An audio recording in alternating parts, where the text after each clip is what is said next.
சித்தர்கள் பல பேர் தவம் பண்ண இடம். அந்த கோவில்களும் இன்னைக்கு நிறைய பேர் இந்த இடத்துல நான் இருக்கேன் என்னை போய் கண்டுபிடின்னு சொல்லும்போது காடு உள்ளே போனால் ஒரு மலை இருக்குது. மலையில் போய்ட்டு இந்த இடத்துல தோண்டிருக்காங்க. தோண்ட பார்த்தீங்கன்னா அதை கண்டுபிடிச்சி இந்த கோவிலை எழுப்பணும்னு அவங்க ஆரம்பித்தவர்கள் தான் மேஜிக்கே நிறைய ஸ்டார்ட் ஆகிடுச்சு. நாக தேவதைகள் அங்கே வந்து தவம் பண்ணதா ஐதீகம் இருக்குது. ரம்பை அவங்க தவம் பண்ணதா ஐதீகம் இருக்குது. அங்கே ஒரு செடி இருக்குது. அந்த செடி கிட்ட போனீங்கன்னா அதில் வர வாசம் உங்களுடைய மைண்டை மாற்றி எங்கே இருக்கீங்க எங்கே போகிறீங்கன்னு தெரியாதவர் குழப்பம். இன்றைக்கும் அந்த இடத்துல புதையல் இருக்கிறதா நிறைய பேர் அங்கே தோண்டிட்டு இருக்காங்க. ஃபஸ்ட்டு டைம் நான் பார்த்து ஆச்சரியப்பட்டதுன்னா 12 ராசி லக்னத்துக்கு சிவலிங்கம். அஸ்ட்ரோ தமிழ் அன்பு நேயர்களுக்கு வணக்கம். நம்ம சேனலில் தொடர்ந்து ஜோதிடம் ஆன்மீகம் அப்படின்னு பல இன்ட்ரெஸ்டிங்கான விஷயங்கள் பார்த்துட்ருக்கோம். ஸோ அந்த வகையில் இன்றைக்கி ஆன்மீக ரீதியான விஷயங்கள் பேசுகிறதுக்காக நம்ம கூட ஜோதிடர் திரு டிவைன் தினேஷ் அவர்கள் இணைந்திருக்கிறாங்க. வணக்கம். வணக்கம். எப்படி இருக்கு? நல்லா இருக்கு. ஸோ இன்றைக்கி நம்ம என்ன பார்க்க போகிறோம் அப்படின்னு பார்த்தீங்கன்னா, தொடர்ந்து ஸ்ரீலங்காவில் இருக்கக்கூடிய கோவில்கள் பற்றி பார்த்துட்ருக்கோம். அதில் இன்றைக்கி வெள்ளோடு மலை.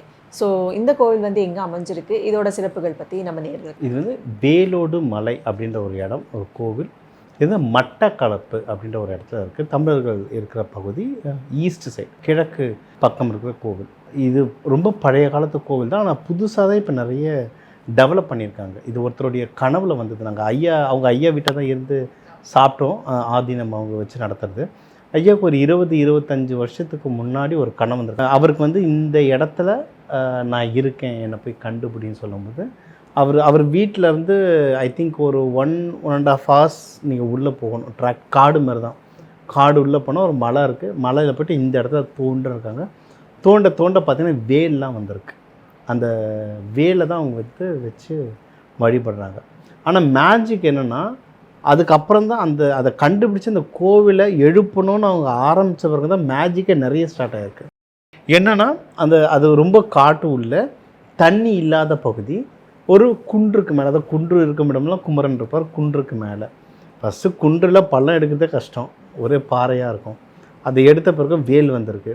ஸோ அந்த வேலையும் வச்சு வழிபாடு பண்ணுறாங்க. ஓகே, இப்போ அதுக்கு கோவில் கட்டணும்ல, அதெல்லாம் கவர்மெண்ட்டு கீழே வர கோவில் இல்லை. இது ஒரு தனிப்பட்டவர் அவர் கனவில் வந்திருக்கு முருகருக்கு, அதனால் அவர் கட்ட ஆரம்பிச்சிருக்காரு. ஆனால் அதுக்கப்புறம் யாரோ லட்சமாக பணம் கொடுத்து பேஸ்மெண்ட்டை எழுப்புறது, கோவில் எழுப்புறதுன்னு அது பாட்டு நடந்துகிட்ருக்கு. அது ஒரு பக்கம் இருக்குது. இப்போ அது கல் சிமெண்ட்டெல்லாம் வந்திருக்கு. மெயின் என்ன வேணும்? தண்ணி வேணும்ல. அந்த இடத்துல அந்த சுற்றி இருக்கிற இடத்துல தண்ணியே இல்லை. அதனால் அவர் வீட்டிலேருந்து நாங்கள் அந்த கோவிலுக்கு வரத்துக்கு 1.5 hours ஆச்சு டிராக்டர்லேருந்து வர்றதுக்கு. அப்போது நீங்கள் தண்ணி அவ்வளோ தூரத்துலேருந்து கொண்டு வரணும். ஒரு கோவில் எடுப்பதுக்கு எவ்வளோ தண்ணி வேணும்? எப்படி இது தண்ணிக்கு அவங்க கஷ்டப்படும் போது அவங்க மறுநாள் பேசியிருக்காங்க, சரி ஏதாவது நம்ம பண்ணணும், பள்ளம் எடுக்கணும், கிணறு எடுக்கணும், தண்ணியை பேசிட்டு எப்படி எடுக்குதுன்னு யோசிச்சுட்டு வராங்க. எங்கே எடுக்குதுன்னு தெரில. தண்ணி அந்த டிவைனரில் என்னென்னமோ ட்ரை பண்ணிட்டாங்க, எங்கே எடுக்குதுன்னு தெரில. அவங்க ஒரு பேசிட்டு வரும்போது பார்த்தா அங்கே ஒரு யானை படுத்துட்டுருக்கு. கோயிலுக்கு போகிறதுக்கு முன்னாடி அந்த மலை அடிவாரத்தில் நாங்கள் அதை பார்த்தா ஒரு யானை படுத்துருந்தது தான். நாங்கள் இப்போ போகும்போது அங்கே கிணறு இருக்குது, முன்னாடி யானை படுத்துருக்கு. என்னடா யானை படுத்துருக்குன்னு பார்த்து அவங்க வரும்போதுன்னு பார்த்தா யானை எழுந்துக்குது. யானை எழுந்தால் அது உடம்புலேருந்து தண்ணி அப்படியே ஊற்றி போகுது.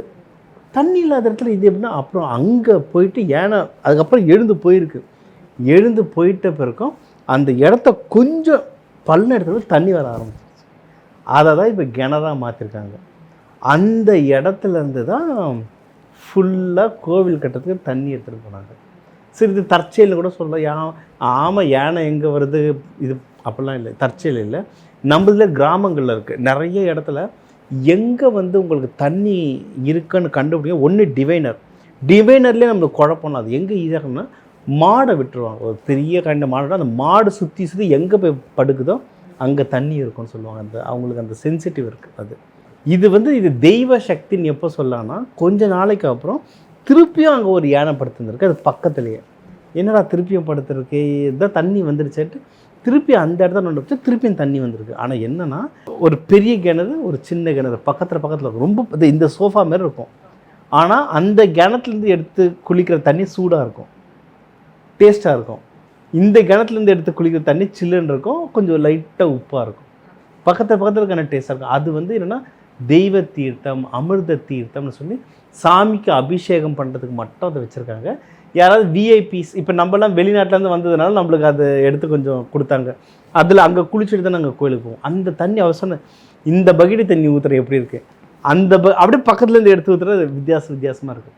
ஸோ அந்த கோவில் என்ட்ரன்ஸே எங்களுக்கு எப்படின்னா ஒரு மேஜிக். என்னடா ஆரம்பமே இப்படி இருக்குன்ட்டு. அதுக்கப்புறம் போக போக பார்த்திங்கன்னா அங்கே வந்து நாக தேவதைகள் அங்கே வந்து தவம் பண்ணதா ஐதீகம் இருக்குது. ரம்பை ஊர்வசி சொல்லாமல் ரம்பை அவங்க வந்து தவம் பண்ணதா ஐதீகம் இருக்குது. அவங்க வந்து கனவுல பேசுனது ஐதீகம் இருக்குது. அவங்களுக்கு வந்து அந்த சாப விமோச்சனம், அந்த விஸ்வாமித்திர சாபம் விட்டுட்ட பிறக்கும் அவங்க மேலோகத்துக்கு போகும்போது தங்க ரதம் வந்து அவங்கள கூட்டிகிட்டு போகுமா. அந்த தங்க ரதத்தை வந்து எனக்கு சாப விமோச்சனமானது இந்த இடம் சொல்லிட்டு அந்த தங்க ரதத்தை இங்கே விட்டுட்டு அந்த அம்மா மேலே போனது ஐதீகம் இருக்குது. இது எந்த அளவுக்கு நம்பிக்கைன்னா, நான் ஃபுல் டீட்டெயில் சொல்ல வேண்டாம்னு சொல்லியிருக்காங்க. நான் ஒரு சின்ன விஷயம் சொல்கிறேன். இன்றைக்கும் அந்த இடத்துல புதையல் இருக்கிறதா நிறைய பேர் அங்கே தோண்டிகிட்ருக்காங்க. அந்த இடங்கள் காட்டினாங்க. இது மூட நம்பிக்கைன்னு சொல்லலாம். நான் ஆன்மீகமாக ஒன்று சொல்கிறேன். நீங்கள் மதிமயக்கி செடி கேள்விப்பட்டிருக்கீங்களா? மதிகட்டான் சோலை கேள்விப்பட்டிருக்கீங்களா? கொடைக்கானல், வெள்ளையங்கிரி, சதுரகிரிங்கள மதிகட்டான் சோலைன்னு ஒன்று இருக்கும். மெயின்னா அங்கே ஒரு செடி இருக்குது. அந்த செடி கிட்ட போனீங்கன்னா அதில் வந்து வர வாசம் உங்களுடைய மைண்டை வந்து மாற்றி எங்கே இருக்கீங்க எங்கே போகிறீங்கன்னு தெரியாதவர் குழப்பி விட்டுரும். அதுதான் மதிகட்டான் சோலை, மதி கெட்டான் சோலை. சரியா? அதில் இருக்க செடி பேர் வந்து மதிமயக்கி செடி. அந்த செடிகள் அங்கே நாங்கள் நேரில் பார்த்தோம். நேரில் பார்த்தா அவங்க காமிச்சாங்க இதுதான் அந்த செடி அப்படின்னு சொல்லிட்டு.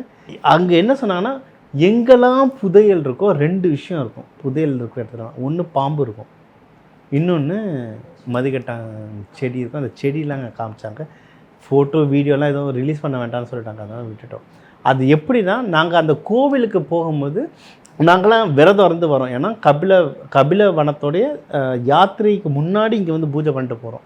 ஸோ நாங்கள் ஒரு குரூப் ஆஃப் பீப்புள் அங்கே வரோம், விரதம் இருந்து வரவங்க. நாங்கள் மட்டும்தான் அந்த செடி பக்கத்தில் போக முடியுது. மற்ற கோவிலுக்கு ரெகுலராக வரவங்க யாருமே இது பக்கத்தில் போகல.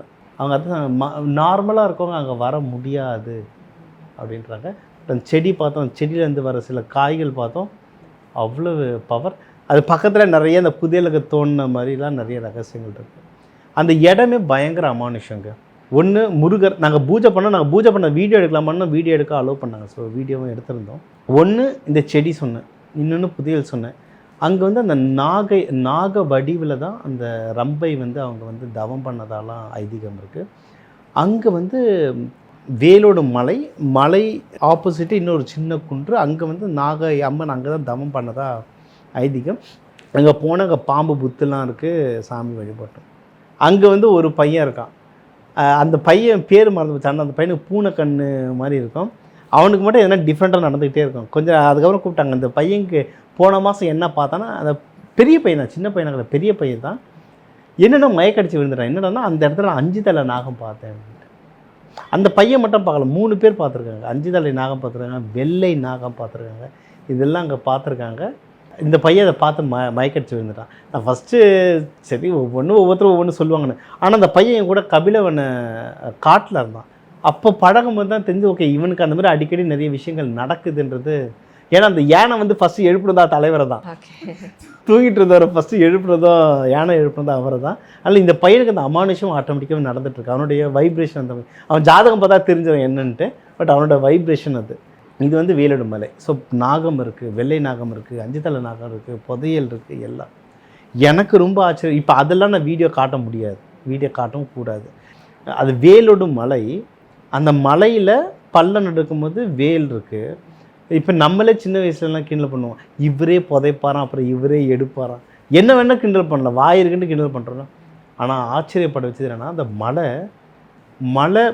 மலையே வேல் மாதிரி இருக்கும். அதாவது என்ன ஒரு இடத்துலேருந்து நாங்கள் நடந்து போயிட்டுருக்கோம். நாங்கள் சரி என்ன தான் நம்ம இந்த விரதத்தில் இருந்தாலும் கிண்டல் அடிச்சுட்டு ஜாலியாக தானே இருப்போம். அசன் இது என்னங்க வேலுன்ற அவசரம், உனக்கு ஒன்றும் ப்ரூஃப் வேணும் என்னை கூப்பிட்டு போனாங்க. 3வது கொஞ்சம் தள்ளி இன்னொரு சின்ன குன்று மேலே, அங்கே தான் சித்தர்கள் தவம் பண்ண இடமெல்லாம் சொல்லுது வந்து அதை காமிச்சிருந்தாங்க. அங்கே போனால் அங்கே பெரும்பாலான கற்கள் இல்லை மலையே வேல் ஷேப்பில் இருக்குது. மூணு கல்லாக இருக்குது. ஒரு கல் பார்த்தா கூர்மையாக இருக்குது, ஒரு கல் பார்த்தா அதுக்கு கீழே அந்த கழுத்து மாதிரி இருக்குது, அதுக்கப்புறம் நீட்டாக வேல் மாதிரி இருக்குது. ஒரு கல் 2 கல் இல்லை, மலையே அப்படி தான் இருக்குது. மலையே வேல் மாதிரி இருக்குது. அது வந்து சித்தர்கள் பல பேர் வந்து தவம் பண்ண இடம். அந்த கோவில்களும் இன்றைக்கி நிறைய பேர் பயங்கரமாக கைங்கரியம் பண்ணிகிட்ருக்காங்க. இப்போ சித்ரா பௌர்ணமிக்கு ஆரம்பிக்கிறாங்க ஒரு யாகம். 210 நாள் அந்த யாகம் நடக்கும். 210 சித்தர்களுக்கு அது நடக்கும். அதுக்கு தவம், அதுக்கு பூஜை செய்கிறவங்கள யார் யார் காண்டாக்ட் பண்ணணுமோ நான் காண்டாக்ட் டீட்டெயில்ஸ் தரேன். அவங்களுக்கு ஏதாவது நம்ம என்ன பூஜை, விபூதி, குங்குமம் என்ன வேணாலும் வாங்கி அனுப்பலாம். ஏன்னா இன்றைக்கி ஸ்ரீலங்காவில் காஸ்ட் ஆஃப் லிவிங் ரொம்ப ஜாஸ்தி. யாகத்துக்கு நாங்கள் நிறைய இந்தியாவிலேருந்து தான் அது கொண்டு போனோம். ஸோ யார் யார் அனுப்பணுமோ அனுப்பலாம். அங்கே வந்து 18 சித்தர்களுக்கும் சிலைகள் வச்சு வழிபாடு பண்ணுறாங்க. ஃபஸ்ட்டு டைம் நான் பார்த்து ஆச்சரியப்பட்டது என்னென்னா 12 ராசி லக்னத்துக்கு சிவலிங்கம் வரும். மேஷத்தில் ஆரம்பித்து மீனை முடிகிற வரைக்கும் 12 ராசி இதுக்கு வந்து அழகாக ஒரு பிறை வடிவில் அவங்க வந்து லிங்கம் வச்சு ஒவ்வொரு லிங்கத்துக்கும் அதுக்கான ஜெம்ஸ்டோன்ஸ் வச்சு இப்போ நீங்கள் என்ன இப்போ கும்பராசி கும்ப லக்னம்னா சனி பகவான் வந்து ப்ளூ சஃபயர் அதுக்கான தானியங்கள், அதுக்கான மந்திரங்கள் அந்த மாதிரி செஞ்சு ஒவ்வொரு ராசி லக்னத்துக்கும் வச்சுருக்காங்க. ஸோ யார் யாருக்கு அவங்கவுங்க ராசி அவங்கவுங்க லக்ன பிரகாரம் அந்தந்த சிவலிங்கத்துக்கு அவங்க போய்ட்டு அங்கே பூஜை பண்ணலாம். ஸோ அந்த மாதிரி அங்கேருந்து வந்து கொண்டை முடி ஈஸ்வரர் சொல்லிட்டு ஒரு மலை இருக்குது. அந்த மலையை பார்த்த மாதிரி ஒரு நந்தி வச்சுருக்காங்க. அவ்வளவு ஒரு பவர்ஃபுல்லான இடம், அவ்வளவு அமானுஷமான இடம். இது வந்து மட்டக்களப்பைன்ற இடத்துல இருக்குது. ஜஃப்னாவில் இறங்கிட்டு நீங்கள் அங்கேருந்து பஸ்ஸஸ் நிறைய போகுது, இல்லை கார்ஸ் வச்சுட்டு போகலாம். அந்த இடத்துல போனீங்கன்னா ஒரு நாள் நைட்டு தங்குறது ரொம்ப விசேஷம். ஏன்னா அங்கே தங்குறது எல்லாருமே என்ன சொன்னாங்கன்னா, நைட்டு சித்தர்கள் வருவாங்க, ஒளி வடிவத்தில் வருவாங்க, ஸ்மெல் வடிவத்தில் வருவாங்க, நிறைய நல்லது நடக்குது. அங்கே வந்து நிறைய பேர் சொன்னாங்க. அந்த கோவிலுக்கே பாத யாத்திரை நிறைய பேர் போகிறாங்க. பட்டிக்குலான்னு சொல்லுவாங்க இங்கிலீஷில், தமிழில் மட்டக்களப்புன்னுவாங்க. அங்கே வந்து பாத யாத்திரையை அங்கே வந்து ரொம்ப ஜாஸ்தியாக போயிட்டுருக்காங்க. பவர்ஃபுல் டெம்பிள், சித்தர்கள் வழிபாடு பண்ணுற டெம்பிள். அங்கே வந்து போகர் வந்து தவம் பண்ணதாலாம் நிறைய ஐதீகம் இருக்குது. நம்ம வந்து போகர் நிறைய சித்தர்மார்களை வந்து நம்ம தமிழ்நாட்டுக்குள்ளேயே வச்சு லாக் பண்ணிக்கிறோம். போகர்னால் பழனி மட்டும்தான்றோம். இல்லை அவர் சைனாலெலாம் போய்ட்டு நிறைய வேலை பண்ணிட்டு வந்திருக்காரு. அவ்வளவு விஷயங்கள் பண்ணியிருக்காரு. சைனா வரைக்கும் போனவர் இலங்கை போயிருக்க மாட்டாரா? இலங்கையில் அவ்வளோ அவங்க தவம் பண்ண இடம், நவபாஷணத்துக்காக அவங்க செஞ்ச இடம். நிறைய பேர் தெரியும். நிறைய பேர் நவபாஷணம்னா 9 விஷம்னு வச்சுக்கிறாங்க. அந்த 9 விஷத்தை செய்ய பல 100 விஷங்களை ஒன்று சேர்க்கணும். அதில் தங்கமும் ஒன்று. அந்த தங்கத்தை எங்கே எடுத்தாங்கன்னு தெரியுமா? போக உங்கள் ஈரோடில் தான். ஓகே. இங்கே கனகாசல முருகர் கோவில் ஒன்று இருக்குது, ஒரு மலை மேலே. ஃபியூ இயர்ஸ்க்கு முன்னாடி கூட அங்கே தங்கம் இருக்குன்னு தோண்ட போய் போலீஸாக அரெஸ்ட் பண்ணாங்க.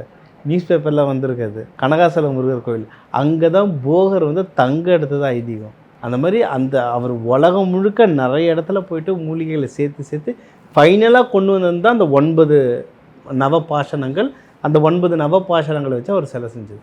ஆனால் அதில் வந்து பல 100 மூலிகைகள் இருக்குது. ஸோ இலங்கையிலே அவர் நிறைய இடத்துல தவம் பண்ணியிருக்காரு. போகர் கீழே இருந்த சீடர்கள் நிறைய இடத்துல தவம் பண்ணியிருக்காங்க. அதில் ஒரு மெயின் இடம் வந்து வேலோடு மலை. அதுவும் நீங்கள் கூகுள் மேப்ஸில் போட்டாலே வரும். நம்ம சீக்கிரம் இலங்கையில் இப்போ பாத யாத்திரை போவோம். மோஸ்ட்லி ஜூலை ஒரு பாத யாத்திரை வந்து நம்ம யோசித்து வச்சுருக்கோம். ஸோ போகும்போது வேலோடு மலையில் நாங்கள் போயிட்டு தான் போகிற மாதிரி இருக்கும். நம்ம மக்கள் அங்கே போகும்போது அங்கேயும் போகலாம்.